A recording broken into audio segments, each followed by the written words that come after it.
Magandang araw muli mga ka-Mastersoft. Ngayon ay tatalakayin naman natin ang tungkol sa average function. Okay? So ano nga ba itong average function? So binabanggit dito that average, which is the arithmetic mean, and is calculated by adding a group of numbers and then dividing the count of those numbers. So arithmetic mean, it's just a mathematical term which means average lang din, ano? So sabi rito, it is calculated by adding a group of numbers and then dividing by the count of those numbers.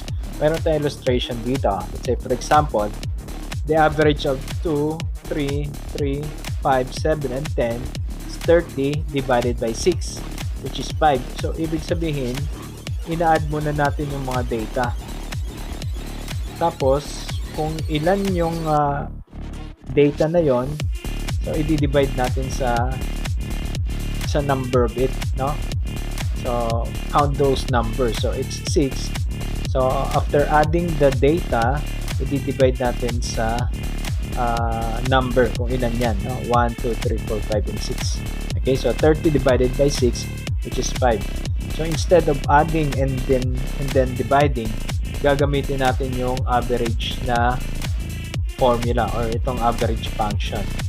Okay? So meron ako dito illustration na gagawin. Let's say meron tayong 1, 2, 3, 4, 5, 6, 7, 8 columns na kung saan yung first column natin ay para sa number, next column para sa students, first quarterly grade, second quarterly grade, third quarterly grade, fourth quarterly grade, the tentative grade, and the final grade. Okay, so paano natin nagagamit ito? Let's say isa kang teacher, so kukunin mo yung average ng bata sa subject na kinukuha niya. Okay, say maglagay tayo ng student A. Okay, so I have student B, C, D, and E. Okay, so ayan yung mga students natin. So ang nakuha ng student A natin ay 84 first quarter or first quarterly grade, then nakuha niya ay 87, then 81, then 89. So ayan. So paano natin kukunin yung average nito? Sabi dito sa ating average function, ito ay ina-add muna natin. Tapos saka i-divide kung ilan yung numbers na yan. Ilan yung data na yan. So 1, 2, 3, 4. So i-divide natin sa 4. Okay? So pero may isa na lang tayong formula na ginagawa. So and that's the average function formula. Okay? So ganun, no? Pag every time nagagawa tayo ng command or ng gagamitin natin yung function na yon, so laging equal sign yan. Okay? So equal sign, then the function average, then open parenthesis.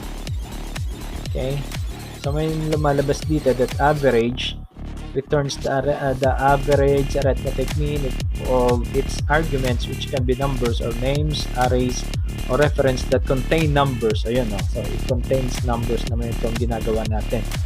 So this open parenthesis, then papunta tayo dun sa mga data na kailangan natin kunin ng average. So dito tayo sa ang pinakamabilis na i-click lang natin to, then i-highlight natin papunta dun sa hanggang 4th quarterly grade. Okay? Ayan, no? So F2, C2 hanggang dun sa F2. Okay? Then close parenthesis. Okay? Then hit enter. Ayan, 85.25. Okay?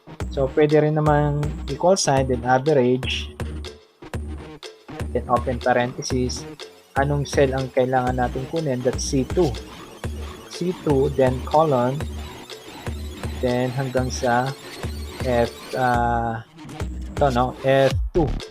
So F2. Pwede rin naman natin i-type. Then again, hit enter. Okay? So 85.25. Okay? So, kasi gumawa tayo dito sa part na to.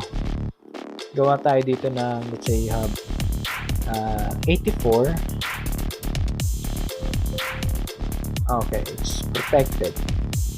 Okay, so you have 84, then 87, 81, and 89. So kunin natin yung sum nila. Is equal sum. By the way, yung sum function ay kung gusto nyong malaman kung paano gamitin yung sum function, panoorin nyo lang ito sa ating video na nandito. Okay, so how to apply or how to use sum function. Okay, so ayan, no?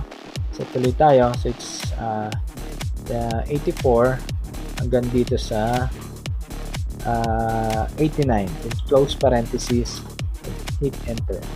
So it's 341. Okay, 341. And beside, kung ano yung sagot niyan, i-divide natin sa 4. So ito, then divided by, so ang simpleng division sign lang nito ay yung parang fractional form. Okay, so divided by 4. Okay, then hit enter. Okay, so pareho lang. 85.25 sa 85.25. Pero, dalawang function ang nagamit natin dito. The sum function and the division. Okay? And so, pag-divide ng another formula. So, lumalabas dito na pareho lang talaga. Okay? So, ayun. So, isang function lang nagamit natin. So, let's continue. Okay, so dito tayo. Let's say si student B. Student B ay meron siyang grade na 84, 81, 80, and 86. Okay? So ngayon, gagamitin pa rin natin yung formula na yon. So, equal sign pa rin, no?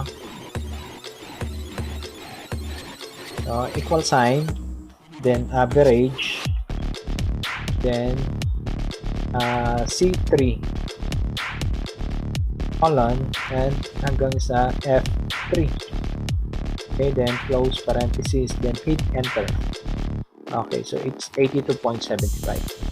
By the way, itong part na to, okay, so pwede rin natin pag-usapan to kung paano gawin.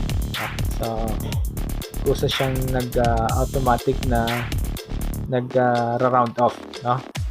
So, ayan. So, another function yan. Rounding off numbers. Okay? So, ayan. Okay? So, ayun, no? Pwede rin nating i-drag yan para makuha natin yung result ng ilalagay natin data sa part na to para sa students C, D, and E. Okay, so i-drag lang natin, papalabasin lang natin tong cross na cursor, block na cursor, then drag it down. Ayan, no? So, papansinin nyo, may lumalabas na hashtag division by 0. Okay, so division by 0 is not allowed.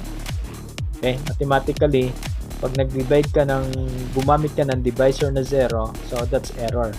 Kahit sa calculator gamitin mo yun, error ang lalabas doon. Okay, so it's natural lang yan na magkaroon tayo ng division by 0 as error. Okay, yan, so tuloy natin. Say si student C, nakakuha siya ng 78, 79, 71, okay, 72. Okay, so ngayon mapapansin nyo, itong blanco na to, so hindi siya kino-considered as 0 or meron data. So meaning ang ina-average lang nito itong part lang na to, yung tatlo lang na to. Okay, yung tatlo lang, ang 78, 79, and 72, yan lang ang dinidivide niya. So ngayon, pag nilagyan mo siya ng 0, so makakasama na siya. Pag blanco lang yan, so hindi siya kasama dun sa kanyang ina-average. Okay, so malinaw yan na hindi siya ina-average pag ginamitan na natin ng average function. So ngayon, pag nilagyan natin siya ng data, ng entry, so ayun na. So magkakaroon tayo ng average na 77.25. Okay? At yung division by 0 ay nawala na. Kasi ang command dyan ay nag-divide na siya ng 4. 3 kung hanggang dito lang. So, ayun. Okay? So, ngayon, halimbawa, ito ay 85 sa 84, then kumuha siya ng blanco yung grade niya second quarter. Hindi siya nakapag-exam. Let's say, hindi siya nakapag-exam. Incomplete siya. So, it will remain blank. Pero nagkaroon siya ng third quarter, 78, and ito ay 80. So, magkakaroon pa rin siya ng average. Ang pinukuha natin dito, itong tatlo lang. Okay, itong tatlo lang. Ngayon, kung nakapag let's say, nag-remediation siya or ano mang gagawin niya para makakuha siya ng grade para sa second quarter, so, pwede natin siyang lagyan ng grade para sa quarter na yon. Okay? So, that's 81.5. So, lumalabas na ang average niya ay talagang nanggagaling dito sa apat na data na to. Okay? So, ganun lang kasimple ang average function. So, instead of using sum function, tapos yung result nun ay divide natin sa kung ilan yung number na to, yung data na to. So, hindi na. Isa na lang. Average function na lang. Okay?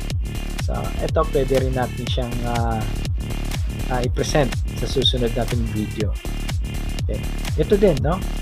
So, magtataka kayo bakit nagkaroon tayo dito ng automatic na lumalabas ng type.